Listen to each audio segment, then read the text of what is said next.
Aviation sector एक ऐसी industry है जिसे इंडिया में हमेशा से अनप्रॉफिटेबल माना गया है और इस सेक्टर के अंदर हमने बहुत सी बड़ी बड़ी कंपनीज को भी बर्बाद होते हुए देखा है। जैसे कि पिछले 10 सालों में भारत के अंदर जेट एयरवेज, किंगफिशर, सहारा एयरलाइन और यहाँ तक कि एयर डेक्कन जैसे बड़े प्लेयर्स भी प्रॉफिट नहीं कमा पाए और मजबूरी में इन्हें एविएशन सेक्टर से बाहर का रास्ता देखना पड़ा। लेकिन इन्हीं एयरलाइंस के बीच एक ऐसी कंपनी भी थी जो साल दर साल अपने प्रॉफिट को लगातार बढ़ाती जा रही थी। जी हाँ, मैं किसी और नहीं बल्कि इंडिया के एविएशन सेक्टर में क्रांति लाने वाली कंपनी इंडिगो की बात कर रहा हूँ, जिसके जरिए ऑन एन एवरेज भारत के हर 100 में से 57 पैसेंजर्स ट्रेवल करते हैं। अब कैसे अपनी बेहतरीन स्ट्रैटेजी से इंडियन एविएशन मार्केट के बड़े बड़े जायंट्स को भी पीछे छोड़कर इंडिगो ने नंबर 1 की पोजीशन हासिल कर ली और सबसे सस्ते टिकट देने के बावजूद किस तरह पिछले 10 सालों से यह एयरलाइन कॉन्टिन्यूसली प्रॉफिट कमा रही है, चलिए इन सभी सवालों का जवाब हम डिटेल में जानते हैं। तो दोस्तों 2006 में इंडिगो एयरलाइंस को शुरू किया था राहुल भाटिया और राकेश गंगवाल ने। जब ये दोनों फाउंडर्स ने इंडियन एविएशन स्पेस में एंटर किया था तब मार्केट में एयर इंडिया, डेक्कन और जेट एयरवेज की तरह कई बड़े बड़े जायंट्स पहले से ही मौजूद थे। अब इन एयरलाइंस का इंडिया के आसमान में तो बड़ा कब्जा दिखाई देता था, लेकिन असल में ये कंपनीज लगातार लॉसेस फेस कर रही थी। वैसे तो इंडिगो एयरलाइन को 2004 में ही लाइसेंस मिल गया था, लेकिन बाकी कंपनीज के लॉसेस को देखकर इनके फाउंडर्स इस सेक्टर में आगे बढ़ने से घबरा रहे थे और यही वजह है कि 2 सालों तक काफी डीप स्ट्रैटेजी बनाने के बाद फाइनली 4 अगस्त 2006 को इंडिगो ने अपनी पहली उड़ान भरी। अब शुरुआत के कुछ साल बाकी एयरलाइंस की तरह इंडिगो को भी नुकसान झेलना पड़ा, जहां 2006-07 में 200 करोड़ रुपए तो वहीं 2007-08 में 234 करोड़ रुपए डूब गए। पर इनकी प्लानिंग इतनी जबरदस्त थी कि 2008 के बाद अचानक इंडिगो प्रॉफिट कमाने लगी, क्योंकि जहां इस टाइम सभी एयरलाइंस डूब रही थी वहीं इंडिगो को 2009 में 82 करोड़ रुपए तो 2010 में 484 करोड़ रुपए का प्रॉफिट हुआ। और दोस्तों ध्यान दीजिएगा, ये वो समय था जब पूरी दुनिया द ग्रेट रिसेशन से उभरने में लगी हुई थी और फिर एक बार प्रॉफिट में आने के बाद से तो इंडिगो ने फिर कभी भी पीछे मुड़कर नहीं देखा और इनके फायदे साल दर साल लगातार बढ़ते ही चले गए। पर क्या आपको पता है, इंडिगो ने अपनी मोनोपोली क्रिएट की मेनली 3 पिलर्स पर फोकस करके।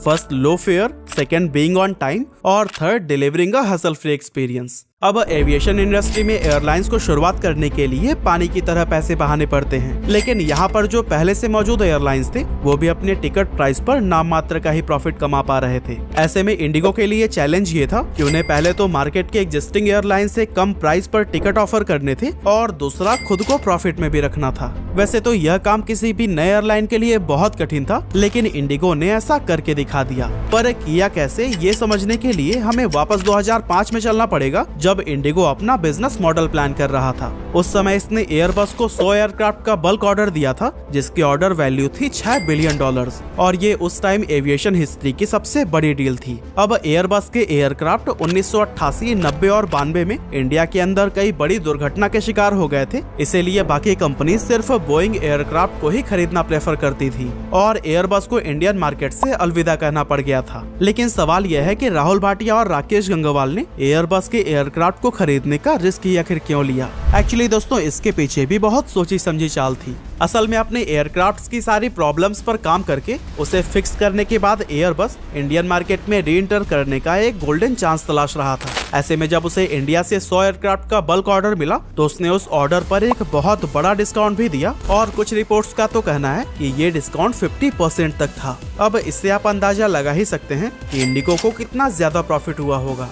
लेकिन फाउंडर्स का प्लान सिर्फ सस्ते प्राइस पर एयरक्राफ्ट को खरीदकर उन्हें आसमान की सैर कराना नहीं था, बल्कि उन्होंने इससे बहुत आगे की सोच कर रखी थी और अपने इसी प्लान पर अमल करते हुए इन्होंने sale and lease back strategy को अपनाया। यानी कि इंडिगो ने पहले आधे दाम पर एयरक्राफ्ट खरीदे और फिर उसे करंट मार्केट प्राइस के अकॉर्डिंग 20 या 30% के प्रॉफिट के साथ एक aircraft leasing company BOC aviation को बेच दिया। अब इस स्ट्रेटेजी से उन्होंने एयरक्राफ्ट को खरीदने में लगने वाला कॉस्ट भी रिकवर कर लिया, साथ ही 20 से 30% का प्रॉफिट भी कमा लिया। और दोस्तों, जैसा कि इंडिगो के फाउंडर्स पहले से ही जानते थे कि एविएशन इंडस्ट्री एक बेहद रिस्की फील्ड है और पहले ही बहुत सारी एयरलाइंस यहाँ अपने लॉसेस को रिकवर करने में लगी हुई हैं। इसीलिए इन एयरक्राफ्ट्स को बेचने से सबसे बड़ा फायदा ये हुआ कि किसी भी मुश्किल समय में सर्वाइव करने के लिए कंपनी ने खुद को पहले से ही प्रिपेयर कर लिया था। लेकिन सवाल यह है कि जब सारे एयरक्राफ्ट बेच ही दिए तो फिर उड़ान कैसे भरेंगे एयरक्राफ्ट को लीज पर लेकर। जी हाँ, आपने बिल्कुल सही सुना, इंडिगो ने वापस उसी लीजिंग कंपनी BOC से ही 5 से 8 साल के लिए कुछ एयरक्राफ्ट लीज पर ले लिए। और इस सबसे फायदा ये हुआ कि एक बार में ही सारे एयरक्राफ्ट बेचकर उन्होंने काफी सारे पैसे सेव कर लिए और फिर धीरे धीरे अपने प्रॉफिट का कुछ हिस्सा लीजिंग कंपनी को देकर आराम से अपना बिजनेस ऑपरेट करने लगे।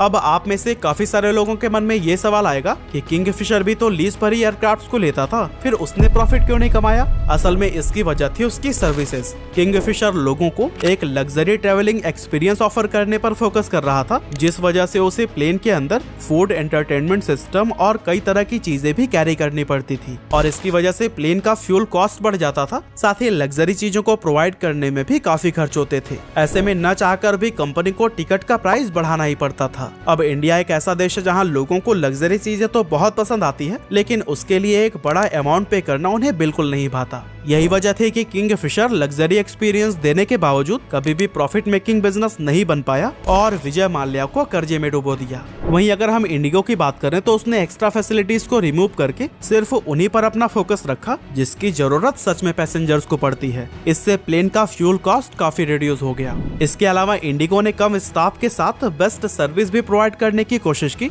फॉर एग्जाम्पल जेट एयरवेज जहाँ पर एयरक्राफ्ट 180 एम्प्लॉयज रख रहा था, वहीं इंडिगो ने पर एयरक्राफ्ट सिर्फ 96 एम्प्लॉयज ही रखे, जिससे स्टाफ पर किए जाने वाले खर्चे भी काफी हद तक कम हो गए। और यही वजह थी कि इंडिगो अपने टिकट्स के दाम इतना कम करने में कामयाब रहा था। लेकिन चीप टिकट्स और लेस एम्प्लॉयज का मतलब ये हरगिज नहीं था कि वो सर्विस खराब प्रोवाइड कर रहा था, बल्कि इसका सर्विस स्टैंडर्ड दूसरी कंपनीज के साथ बराबर मैच करता था। इसके बाद इंडिगो के लिए एक और बड़ा चैलेंज था ऑपरेशनल कॉस्ट को रिड्यूस करना, जिसके लिए उसने अपनाया हब एंड स्पोक मॉडल को और इसका प्राइमरी हब दिल्ली के इंदिरा गांधी इंटरनेशनल एयरपोर्ट को बनाया गया। यानी कि इंडिगो को मुंबई से श्रीनगर के लिए लंबी उड़ान भरनी हो या फिर जयपुर से लखनऊ के लिए छोटी उड़ान, सबसे पहले वो अपने सारे पैसेंजर्स को दिल्ली एयरपोर्ट पर लेकर आएगा और फिर यहाँ से अलग अलग प्लेन्स के जरिए अपने पैसेंजर्स को उनके डेस्टिनेशन तक पहुँचाएगा। और दोस्तों, इस स्ट्रैटेजी से इंडिगो कम से कम प्लेन की मदद से अपने पैसेंजर्स को डेस्टिनेशन तक पहुँचाता है और इससे उनका काफी सारा फ्यूल भी बच जाता है।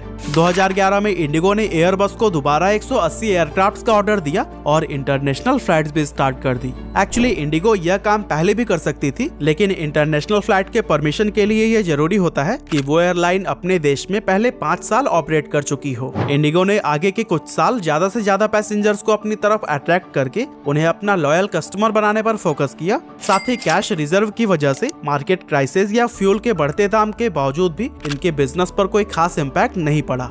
इसके अलावा इंडिगो की एक और स्ट्रेटेजी बहुत कमाल की है और वो ये है कि इनके पास जितने भी एयरक्राफ्ट्स हैं वो सेम मॉडल के हैं, जबकि बाकी सभी एयरलाइन अलग अलग सर्विसेज देने के लिए अलग अलग मॉडल्स के एयरक्राफ्ट का यूज करती हैं। अब शुरुआत के उस दौर में एयरक्राफ्ट सेम होने का फायदा ये हुआ कि उन्हें अलग अलग प्लेन्स के लिए अलग अलग स्टाफ की ट्रेनिंग या हायरिंग नहीं करनी पड़ी। इन्हें संभालना आसान था और मेंटेनेंस कॉस्ट भी काफी लो हो गया। इस तरह कम कॉस्ट में on time and hassle free experience provide करके इंडिगो इंडियन एविएशन मार्केट का लीडर बन गया। आज इंडिगो के हर दिन 1600 फ्लाइट्स 101 अलग अलग डेस्टिनेशंस को कवर करते हैं और इस एयरलाइन ने अब तक 3000 लाख से भी ज्यादा पैसेंजर्स को डेस्टिनेशन तक पहुंचाया है। साथ ही इंडिगो को दुनिया के सबसे पंक्चुअल एयरलाइंस में भी शुमार किया जाता है। तो अब ये देखना काफी दिलचस्प होगा कि आने वाले टाइम में भी इंडिगो इसी तरह से नंबर 1 पोजीशन पर बना रहता है या फिर इसकी सबसे बड़ी कॉम्पिटिटर टाटा की विस्तारा एयरलाइन इसकी पोजीशन हासिल कर लेगा। वैसे इंडिगो के साथ आपका एक्सपीरियंस कैसा है, हमें कमेंट में जरूर बताइएगा।